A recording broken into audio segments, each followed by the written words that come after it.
Bismillahirrahmanirrahim. Assalamu alaykum, hurmatli ko'ruvchilar. Istiqlol kundalik xabarlar programmamizni ko'rishinglarni qarshi olamiz. Men Abdullah Yalqun. Programmamizda vatanimiz Sharq Turkiston va dunyo kun tartibidagi eng muhim xabarlarni huzuringizga sunamiz. Qanamsiz diqqatinglar ekranimizda bo'lsin. Sharq Turkistonga qaytgan Uyg'ur vatanga qaytganga ming pushaymon qilganligini bildirgan. Yaqindan beri Xitoy Sharq Turkistonda ijro qilayotgan irqiy qirg'inchilik jinoyatini yoshirish uchun chet elda yashayotgan Uyg'urlarning vatandagi tuqqanlarini vosita qilib Sharq Turkistonga qaytishga undigan. Amerikada yashayotgan bir Uyg'ur Xitoyning aldam xaltasiga tushib, yaqinda Sharq Turkistonga qaytgan va navbatdagi vaziyatning Xitoy yoki uning tuqqanlari tasvirlagandek emasligini bilib, vatanga qaytganiga qattiq pushaymon qilgan. Aldınғы hafta ijtimoiy uchur vositalarida tarqalgan bir ovozliq uchurda Xitoyning aldam xaltasiga tushib vatanga qaytgan bir Uyg'ur qiz o'zining do'stiga vatanga qaytganligi uchun qilgan pushaymonlarini ig'ir g'amga patgan holda so'zlab bergan. U ovozliq uchurda Sharq Turkistonning navbatdagi echinishlik vaziyatini tövandagidek oshkorlagan. Ba'zi ishlar esimga kelib olib, kayfiyatim faqat yaxshi emas. Ba'zi gaplarni telefonda degili bo'lmadi. Bu haqda bir maslahat bersang bo'ladi. Men vatanga bormag'ali 12 yil bo'lgan edi. Apam dadamning ovozini 5 yil anglay olmadim. Kishilardan vatanning ahvoli ilgirgidan yumshabdi deganni anglagan edim. Bir qancha kishining vatanga ketganligini ko'rdim. Uning ustiga apam bilan dadammi, "Kelin qizim, sizni bak seg'indiq, ishlar burunqidek emas, yaxshi bo'lib ketdi. Chet elliklarning gapiga ishonmang, o'z ko'zingiz bilan ko'rsangiz amaliy ahvolni bilasiz" dedi. O'zimcha apam bilan dadammi biror xatar bo'lgan bo'lsa, hargiz bunday so'zlarni qilmaydi deb o'ylab, oxir vatanga bordim. Aeroplandan tushib bak qo'rqib ketdim. Aerodromda Uyg'urlarni boshqalarga qaraganda qattiq tekshirish ahvoli yanada bor ekan. Oldimga men tunuydigan, tunimaydigan kishilar bo'lib, bak ko'p odam chiqibdi. Ular menga gullarni tutib ketdi. Oldimga chiqqanlar ichidagi bir qancha kishi mahalliy komitetining amaldorlari ekan. Ular men uydan ketguncha uyimda qo'ngandan boshqa kunda necha amaldor kelib nurg'un gaplarni so'radi. Bu gaplarni telefonda degili bo'lmaydi, lekin ko'rishganda sana deb beraman. Mazkur Uyg'ur qiz hozir qattiq beshi qetayotganligini, u uyidagi vaqtda Xitoy xodimlarining vatandagi hamma ishlari yaxshi bo'lib ketibdi. O'z ko'zim bilan ko'rdim, Shinjang xalqi baybayashat yashab etibdi. Chet elda Uyg'urlar haqida chiqayotgan xabar Xitoyni qarlash uchun o'tirg'a chiqarilgan degandek yolg'on guvohlik berishga qistab turib olganligini, amaliyotda bo'lsa navra akalarining hammasining turmada ekanligini, ularning ismini tilga ilishga ruxsat qilmaganligini, u bunday gaplarni qilib sinig'i chiqolmaydiganligini aytgan bo'lsa-mu, Xitoy xodimlarining siz chet elning tashviqotini rostga chiqarib bizni qarlamoqchimi? Buning qanday cho'ng jinoyat ekanligini bilamsiz. Navbatda Xitoyga hech kim tang kelolmaydi. Siz kimga shuncha ishinyapsiz? Sizga biror ish bo'lsa, pasport bergan davlatmi aralasha olmaydi. Undaq pasportni xohlasak axlatga tashlab etamiz deb tahdid solganligini, oxirida o'zining va ota-onasining bexatarligini o'ylab, Xitoyning degani bo'yicha sinig'i chiqib, yolg'on guvohlik berganligini aytgan. U yana bu vaqtga andisha va pushaymonlarni bayon qilib, "Men vatandan qaytib kelgandan keyin Xitoy soqchilari menga o'zlari bilan doim aloqalashib turishni topilab, kunda uchur qildi. Aloqani uzib bergan yolg'on guvohlik haqidagi sinni to'rg'a qo'yib o'tishidan qo'rqdim. Agar Xitoy sinni qo'yib o'tib qolsa, hamma odam meni xoin deb tillab ketarmi? Hech kim ko'rmaydigan yerga ketib, yo'qoblab ketaymikin deyapman. Aloqani saqlab turay desam, bizni shuncha vayron qilayotgan Xitoyning foydasiga ishlaydigan josusga aylanib ketarmanmi? Bu masalani to'la o'ylab uxlay olmayapman. Xitoy soqchilari aloqa qilib turing deb orqamga kirib oldi. O'zimni o'ldirib olib qutulaymikin degan. Yaqinqi mezgillarda bir qism Uyg'urlarning Sharq Turkistonga qaytish masalasi muhojiratni g'ulg'uli qo'zg'agan temalardan biri bo'lib, mutaxassislar Xitoyning bu xil hiyla-mikr orqali bir tarafdan irqiy qirg'inchilik jinoyatini pardozlasa, yana bir tarafdan qaytgan Uyg'urlarni turli shartlar, tahdidlar bilan o'ziga xizmat qilishga majburlaydiganligini ta'kidlashmoqda. Xitoyning jinoyatlarini fosh qilgan guvohchilarga tahdid solinganligi oshkorlandi.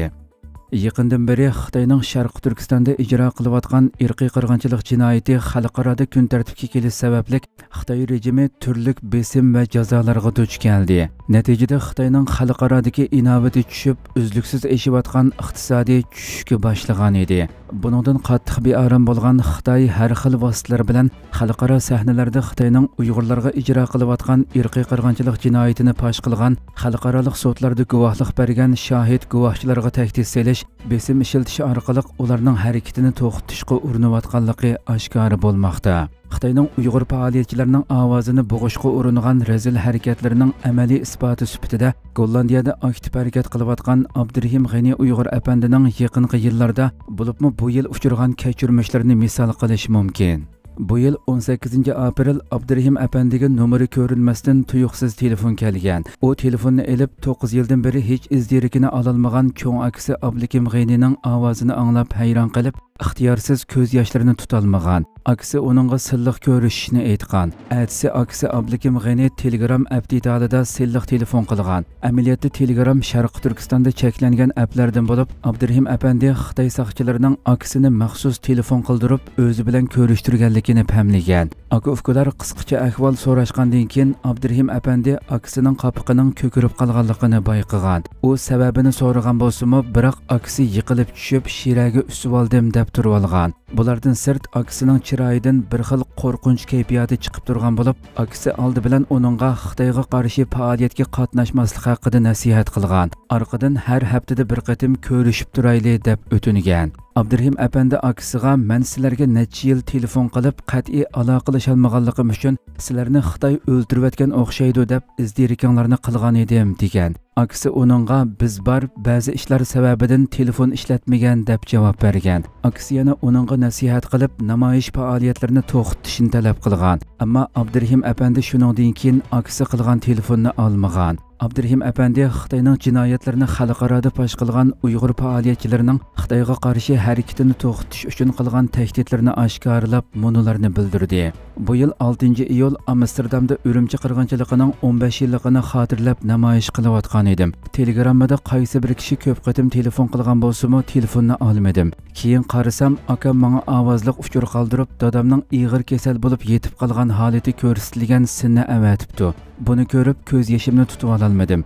Akam uchurida menga ati echilmoqchi bo'lgan Shi Jinpingni sotlaydigan sotqa qatnashmaslikni, hatto Sharq Turkistonga tuqqanlarni yo'qlashga kelib, dadam bilan ko'rishib olishni, Xitoyning menga qulaylik yaratib beradiganligini hamda akamga pasport bejirib berib, Gollandiyaga chiqib, men bilan ko'rishishga yordam qiladiganligini debdi. Men akamning uchuriga javob bermadim. Akam menga yo'llagan bu uchurni 11-iyul echilgan fuqarolar sud mahkamasida guvohlik berganda, sudchi, advokat va taftish xodimlariga qo'yib berdim. G'oyib bo'lgan 19 urug' tuqqunimning izdirikini ololmag'ili 7 yildan oshgan bir mezgilda Xitoyning dadamning ig'ir kasal holatda yotgan sinni yo'llash orqali menga ruhiy jihatda besim qilib, bu sudga qatnashmaslikka buyurganligi haqidagi dalil isbotni sudga berdim. Shi Jinpingni oqlaydigan advokat guvohlik berguvchilardan har xil savollarni so'ragan bo'lsa-mu, ammo mendan hech nima so'ramadi. Balki mening yanimga kelib, qo'limni siqib, menga hissdoshlik qiladiganligini bildirib tasalli berdi. Men bu izdirikini ololmagan 19 urug' tuqqunimning suratini ko'rsatib,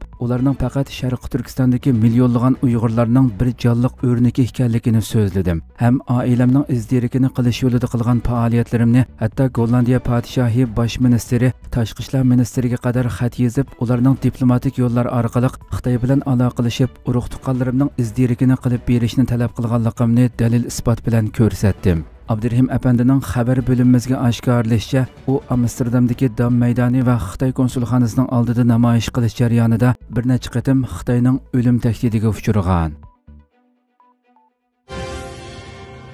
To'rt davlatning tashqi ishlar ministrlari Janubiy dengiz masalasida Xitoyni aybladi. Amerika, Yaponiya, Avstraliya va Hindiston tashqi ishlar ministrlari Xitoyning Janubiy dengizdagi xatarlik harakatlarini aybladi.